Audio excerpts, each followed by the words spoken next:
Welcome to the Salmon Runs YouTube. Enjoy the video.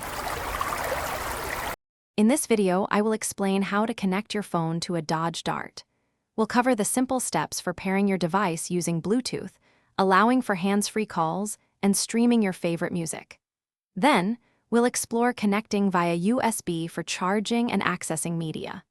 You'll also learn about the Uconnect system's key features and some useful troubleshooting tips to ensure a smooth experience.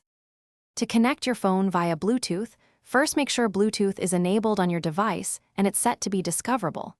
Next, on your Dart's Uconnect touchscreen, navigate to the Phone menu.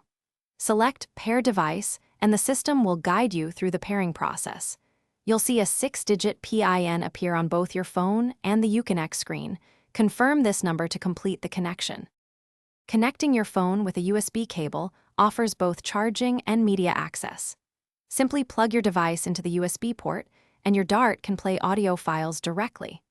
The Uconnect system allows for hands-free calling, letting you make and receive calls safely using voice commands.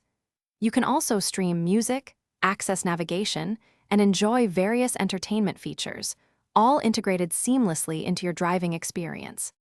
If you encounter connection problems, try restarting both your phone and the Uconnect system. Sometimes, deleting old paired devices from the Uconnect memory can resolve issues. Always ensure your phone's operating system is updated to its latest version, as this can improve compatibility. For specific details or persistent problems, refer to your Dodge Dart's owner's manual for model-specific instructions and advanced troubleshooting steps. Thanks for watching. Consider subscribing if we helped you.